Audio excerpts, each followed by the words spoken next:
Welcome back to your channel Vidyarthi. तो अब हम आज जो देखने जा रहे हैं वह 1861 का जो इंडियन काउंसिल एक्ट था उसके बाद का जो भी वीडियो है या उसके बाद का जो टॉपिक है हम लोग उसी को समझने जा रहे हैं।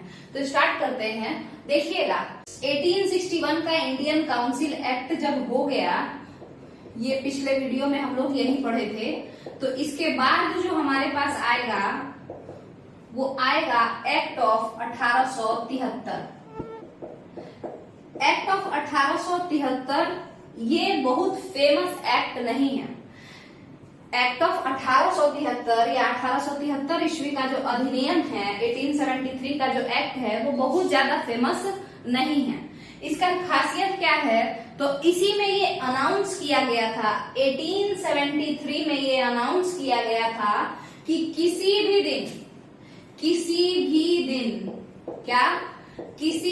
दिन ब्रिटिश ईस्ट इंडिया कंपनी को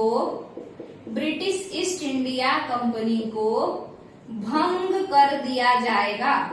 ठीक है, भंग कर दिया जाएगा। ये किस अधिनियम या किस एक्ट में ये घोषणा की गई थी कि किसी भी दिन ब्रिटिश ईस्ट इंडिया कंपनी को भंग कर दिया जाएगा, 1873 में। अब याद कीजिए आप लोग कि ये बात कौन कह रहा है। ये बात रूलर ऑफ ब्रिटेन कह रहा है। ब्रिटेन के जो राजा हैं वो कह रहे हैं। अब राजा मतलब ब्रिटेन का जो रूलर है, रूलर शासक, मतलब वो लड़की भी हो सकती है, लड़का भी हो सकता है, यानी क्वीन भी हो सकती है, किंग भी हो सकते हैं। इसके साथ साथ आप देखते हैं कि कई बार प्रशासन दो भागों में बटा रहता है या सत्ता दो लोगों के पास रहता है, जैसे राष्ट्रपति और प्रधानमंत्री। तो उसी तरीके से पीएम ऑफ ब्रिटेन भी हो सकते हैं। तो ये 1873 का एक्ट कहाँ से आया है, यही लोग रूलर ऑफ ब्रिटेन भेजे हैं कि कभी भी कंपनी को भंग कर दिया जाएगा, खत्म कर दिया जाएगा। ठीक है, अब इस बात को समझिए, कंपनी पर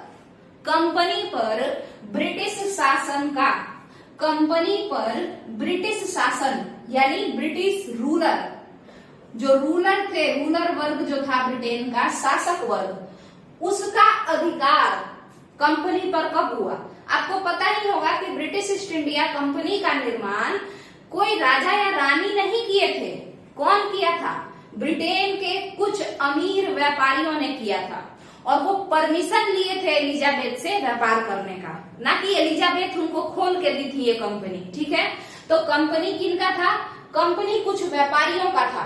ब्रिटिश ईस्ट इंडिया कंपनी कुछ व्यापारी वर्ग का था, और उस कंपनी पर रूलर वर्ग, ब्रिटेन के रूलर वर्ग का आधिपत्य, यानी ब्रिटेन के रूलर वर्ग कब उस कंपनी को हथिया लिए या उस कंपनी पे अपना कब्जा जमाना शुरू कर दिए कि अब मेरे अंडर में तुमको काम करना पड़ेगा। तो आपको याद होगा कि 1773 का वो एक्ट था, पहला एक्ट, जिसका नाम था रेगुलेटिंग एक्ट, जिसमें रेगुलेट करने के लिए कंपनी को रेगुलेट करने के लिए कई सारे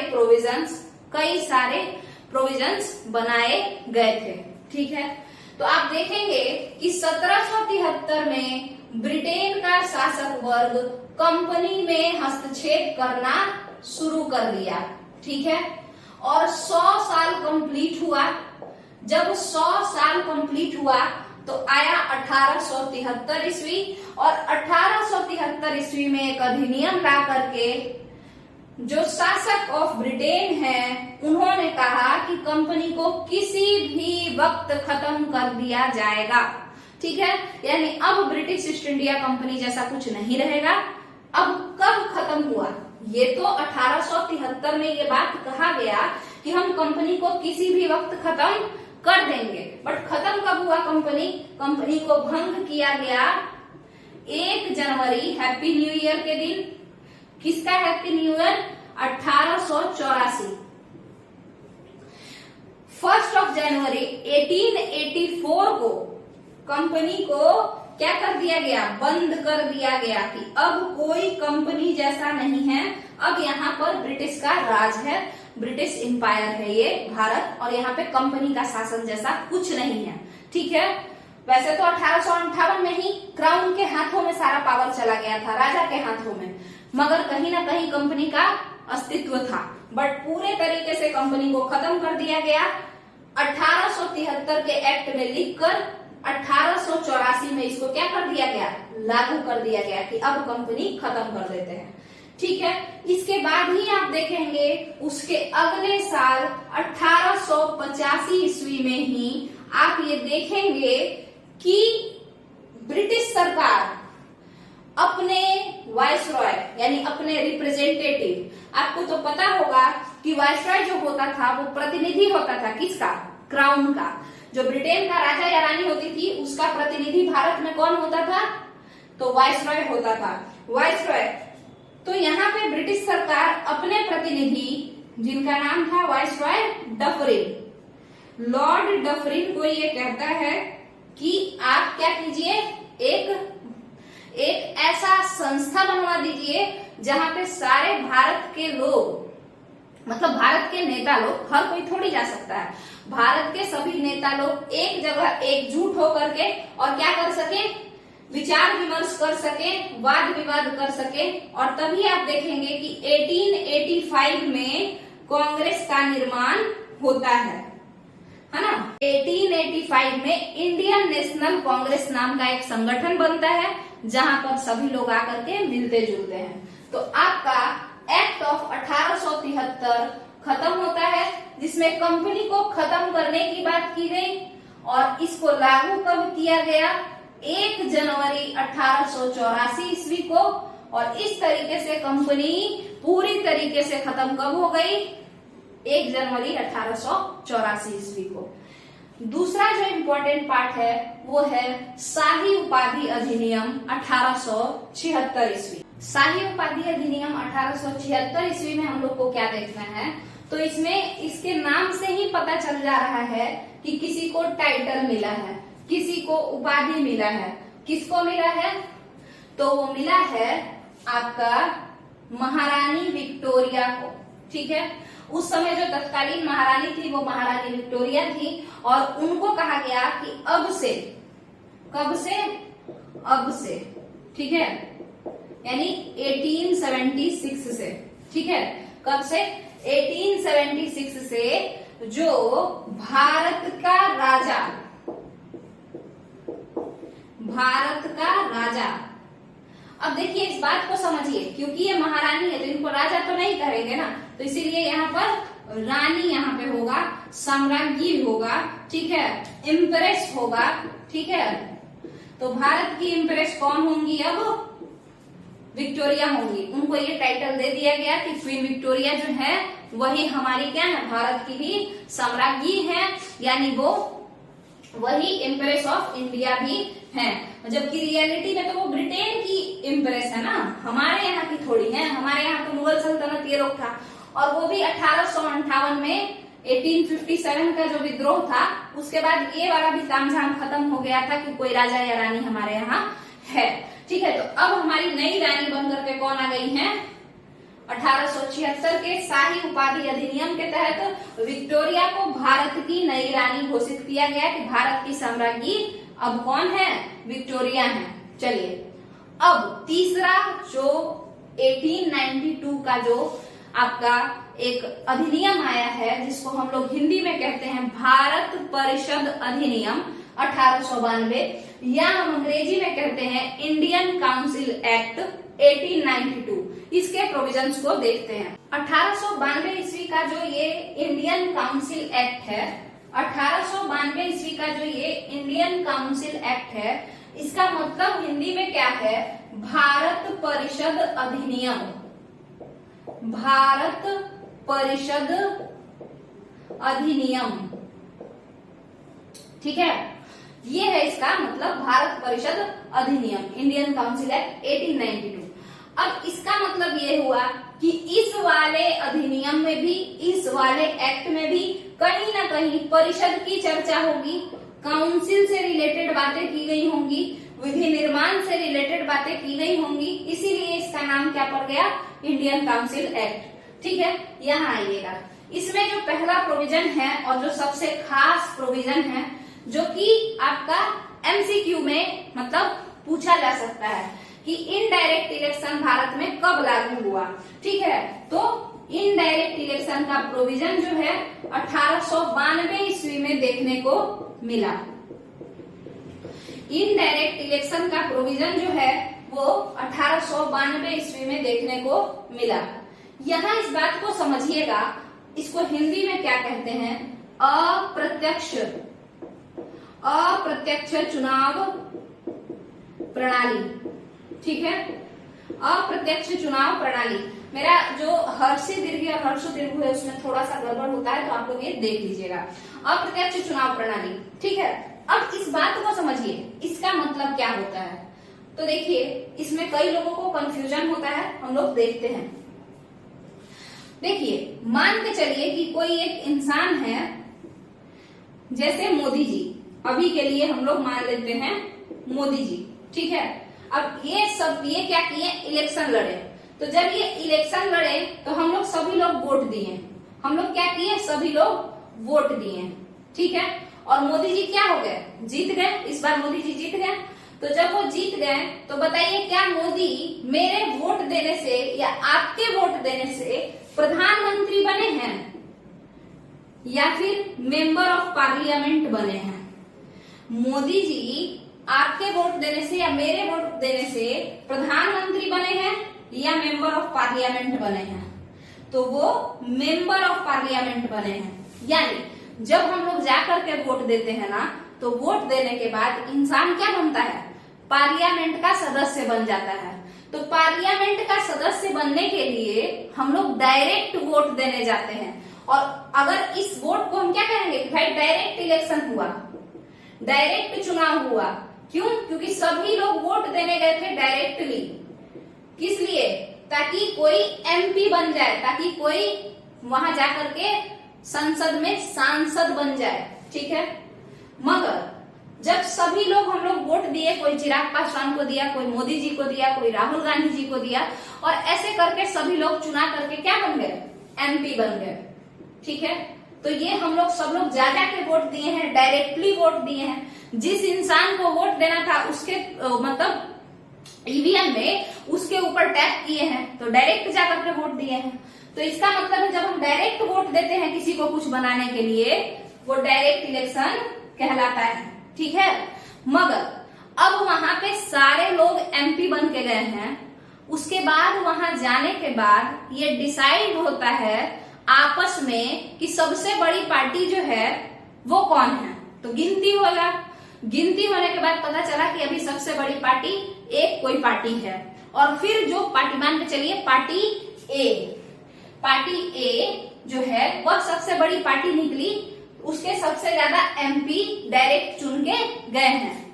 तो अब पार्टी ए में जितने भी लोग हैं, पार्टी ए में जितने भी लोग हैं, वे सारे एक जगह बैठ करके खुद से ये डिसाइड करते हैं कि हमारा पीएम या हम लोगों में से लीडर या पीएम प्राइम मिनिस्टर कौन होगा। जैसे एग्जांपल के तौर पर समझिए, कांग्रेस के अगर बहुत सारे एमपी जीत जाते हैं, ठीक है, बहुत सारे एमपी मतलब 545/2 एमपी अगर जीत जाते, 273 275 एमपी जीत जाते, तो वो 275 लोग एक साथ बैठ करके और क्या डिसाइड करते बताइए, वो डिसाइड करते कि अब पीएम किसको बनाया जाए। पीएम मतलब राहुल गांधी जी को बनाया जाए या किसी और को बनाया जाए। ठीक है, तो पीएम बनने के लिए क्या हम लोग पीएम को चुन रहे हैं खुद से, कि इन सारे जिनको हम चुने हैं, ये सारे लोग जो कि 273 एमपीज वगैरह जो आए हैं, पूरे के पूरे 545 को तो जनता ही चुनेगी ना। तो इसमें से क्या हम चुन रहे हैं कि कौन पीएम बनेगा? नहीं, ये आपस में खुद ही से चुन ले रहे हैं कि हम लोगों में से पीएम कौन बनेगा। तो जब नेता खुद से ही चुन ले कि हम में से आगे कौन संभालेगा बागडोर, तो इस टाइप के चुनाव को, इस टाइप के चयन को हम अप्रत्यक्ष चुनाव कहते हैं। इनडायरेक्ट इलेक्शन कहते हैं। ठीक है, मतलब जनता नहीं चुन रही है, खुद ही से चुन लिए, तो इसे इनडायरेक्ट इलेक्शन कहते हैं। तो यहाँ पे एक बात समझिए, एमपी जब बनना है भारत में तो डायरेक्ट इलेक्शन से जाएंगे, और फिर एमपी बनने के बाद जब पीएम बनना होगा तो आपस में सारे एमपी मिलके ये डिसाइड करते हैं कि पीएम कौन बनेगा। ठीक है, वो इनडायरेक्ट इलेक्शन से ही हुआ। ठीक है, क्योंकि जनता सीधे जाकर के नहीं कह रही है कि यही इसी को पीएम बनाओ, वो नेता आपस में डिसाइड करेगा कि अगला पीएम किसको बनाया जाए। ठीक है, तो ये हो गया आपका कि इनडायरेक्ट इलेक्शन जो है कब आया भारत में। इनडायरेक्ट इलेक्शन कब देखने को मिला, तो वो आपके इंडियन काउंसिल एक्ट 1892 में देखने को मिला। इस बात को आगे और समझ, देखिए इनडायरेक्ट इलेक्शन तो हम लोग समझ चुके हैं, मगर अब हम ये समझेंगे कि उस जमाने में ये चुनाव जिसे हम अप्रत्यक्ष चुनाव कह रहे हैं वो कैसे होता था। ठीक है, तो देखिए हम बताते हैं। कुछ स्टेट्स थे आपके पास जिसे उस समय क्या कहते थे, प्रोविंस कहते थे। प्रोविंस मतलब प्रांत, जैसे आज बोलते हैं ना बिहार राज्य, यूपी, उत्तर प्रदेश, तो उसको यूपी को बोलते थे यूनाइटेड प्रोविंस। उसी तरीके से एमपी को सेंट्रल प्रोविंस। ठीक है, पेशावर ये सब साइड को नॉर्थ वेस्टर्न फ्रंटियर प्रोविंस। ठीक है, तो कुछ ऐसे प्रोविंस थे, राज्य थे, प्रांत थे जहां पर विधान परिषद की रचना या विधान परिषद का निर्माण हो चुका था। विधान परिषद मतलब कौन सा, राज्य विधान परिषद। ठीक है, मतलब राज्य के पास, कुछ राज्यों के पास अपना खुद का विधान परिषद था, वहां पे कई सारे लोग रहते थे, कई नेता लोग रहते थे। ठीक है, और यही नेता लोग अपने में से कुछ नेता को चुन लेते थे, अपने में से कुछ नेता को चुन लेते थे आपस में ही। जैसे ये मान के चलिए 5 लोग हुए, इसमें से सारे लोग बैठ करके ये कहे कि भाई तुम और तुम दोनों लोग चल जाना। कहाँ चल जाना, तो सेंट्रल लेजिस्लेटिव असेंबली में, यानी केंद्रीय विधान परिषद में चले जाना। तो क्यों जाना है भाई, वहां जा करके अपने स्टेट को क्या करना, रिप्रेजेंट करना। जैसे आज के डेट में राज्यसभा में भी अपने से उठ करके चले जाते हैं लोग, मतलब हम लोग से नहीं पूछते हैं। आप देखेंगे कि विधानसभा से कुछ लोग भेज दिया गया तो ऐसे कर करके, तो उसी तरीके से आपस में ही बड़े लोग ये डिसाइड कर लिए कि कुछ लोग उठ करके और केंद्रीय विधान परिषद चले जाना। तो इसी को हम कहते हैं इनडायरेक्ट इलेक्शन। तो क्या ये विधान परिषद में शामिल हुए केंद्र के या कार्यपालिका में, बताइए, क्या ये विधान परिषद में शामिल हुए या कार्यपालिका में? ये विधान परिषद में शामिल हुए, ये लेजिस्लेटिव काउंसिल में शामिल हुए हैं। गवर्नर जनरल के एग्जीक्यूटिव काउंसिल में ये अभी शामिल नहीं हुए हैं। एग्जीक्यूटिव काउंसिल में अभी शामिल नहीं हुए हैं कि एग्जीक्यूटिव काउंसिल में कोई अप्रत्यक्ष चुनाव प्रणाली से नहीं गया है अभी तक, 1892 तक। अभी केंद्रीय विधान परिषद में लोग अप्रत्यक्ष चुनाव प्रणाली से जाना स्टार्ट कर दिए हैं। ठीक है, तो पहला तो ये था, मान के चलिए कि पंजाब से कोई 5-7 लोग जीते हैं, उसमें से आपस में ही 5-7 लोग डिसाइड किए कि किसी 2 को हम लोग केंद्र के विधान परिषद में भेज देते हैं। तो वो 2 पंजाबी लोग चले गए कहाँ, केंद्र के विधान परिषद में। और जब वो वहां गए तो वो पूछे कि आखिर केंद्रीय विधान परिषद में हमको क्या पावर मिलेगा। जब ये 2 पंजाबी जो पंजाब के विधान परिषद में बैठे थे अपने 7 दोस्तों के साथ, उनमें से चुन करके जब गए केंद्र में, सेंटर में, तो वो दोनों पंजाबी ये पूछे कि हमारे पास केंद्रीय विधान परिषद में, सेंट्रल लेजिस्लेटिव असेंबली में हमारे पास क्या क्या पावर है। तो उनको बताया गया कि आप वाद विवाद कर सकते हैं। ठीक है, आप क्या कर सकते हैं, 1892 के एक्ट के तहत आप वाद विवाद कर सकते हैं, डिबेट कर सकते हैं, डिस्कशन कर सकते हैं। किस चीज पर, बजट के मैटर पर, आय खर्चा के मैटर पर, कमाई के मैटर पर। किसका कमाई, सरकार की कमाई के मैटर पर, रेवेन्यू के मैटर पर, इन सारी चीजों पर आप चर्चा कर सकते हैं, डिबेट एंड डिस्कशन कर सकते हैं। ऐसा क्यों ये पावर दिया गया, कारण ये था कि खर्चा किसके ऊपर किया जा रहा था, भारतीय लोगों के ऊपर, और टैक्स किससे लिया जा रहा था, कमाई सरकार किससे कर रही थी, भारतीय लोगों से कर रही थी। तो जाहिर सी बात है कि बजट पर वाद विवाद भी करने का अधिकार, बजट पर वाद विवाद करने का अधिकार भी हम भारतीयों के पास होना चाहिए था। तो ये हमें मिला, कब मिला? 1892 के अधिनियम के तहत। मगर आपको बता दें कि अगर मान के चलिए यहाँ पे हम वाद विवाद तो कर सकते थे, मगर गवर्नर जनरल का बात नहीं काट सकते थे। और एक खास बात, 1892 में गवर्नर जनरल लिखा हो या बोला जा रहा हो, मगर उस समय गवर्नर जनरल जैसा कुछ नहीं होता था, वाइसरॉय होता था। ठीक है, तो यहाँ पे आपका खत्म होता है ये बात कि 1892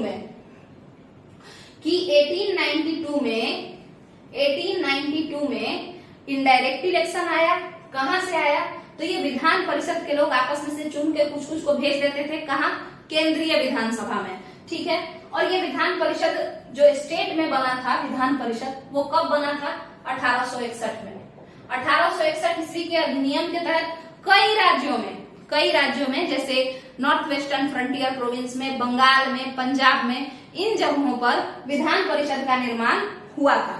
ठीक है, और इन्हीं विधान परिषदों से उठकर 1892 में अप्रत्यक्ष चुनाव के माध्यम से केंद्र के विधानसभा में या केंद्रीय legislative council, central legislative council में, केंद्रीय विधान परिषद में कुछ लोग आए थे। ठीक है, तो यहाँ तक का आपका क्लियर है। डिबेट एंड डिस्कशन का उनके पास पावर था केंद्रीय विधान परिषद में, मगर वो बात नहीं काट सकते थे। किसका? वाइसरॉय का। यानी केवल और केवल हल्ला मचाने का अधिकार था, उनका बात ऐसे भी कोई नहीं सुनता था उस समय तक। फिर अगले एक्ट में हम देखेंगे कि उनको वोट देने का अधिकार मिल गया। किस पे? कोई भी बिल बन के आता था तो पहले ये लोग वोट नहीं दे सकते थे जो अप्रत्यक्ष चुनाव प्रणाली से गए थे, बट बाद में हम देखते क्या है कि इन लोगों को भी वोट देने का अधिकार मिल गया कि इस बिल से हम सहमत हैं तो हम वोट देंगे, और यदि इस बिल से या इस एक्ट से हम सहमत नहीं हैं तो हम वोट नहीं देंगे। ठीक है, इसके बाद हम लोग देखते क्या है, यहाँ पे 1892 ईस्वी के अधिनियम का जो 2 प्रोविजन है वो खत्म होता है, और यहाँ पे हम लोग ये चीज लिखे हुए हैं कि किस तरीके से सेंट्रल लेजिस्लेटिव काउंसिल का निर्माण हुआ है।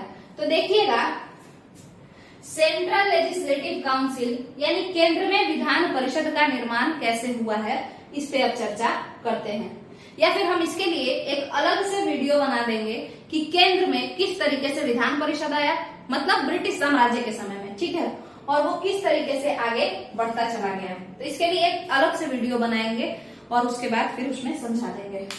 यहाँ पे हम लोग जो देखे हैं, हमने देखा 1873 ईस्वी का अधिनियम, हमने फिर देखा शाही उपाधि अधिनियम, और उसके बाद इंडियन काउंसिल एक्ट 1892 ईस्वी। ये तीनों का ही जो प्रोविजन है वो क्लियर हो चुका है और इसको हम अच्छे से समझाने का प्रयास किए हैं। अगर आपको वीडियो पसंद है तो वीडियो को लाइक कीजिए, चैनल को सब्सक्राइब कीजिए। चलिए, धन्यवाद।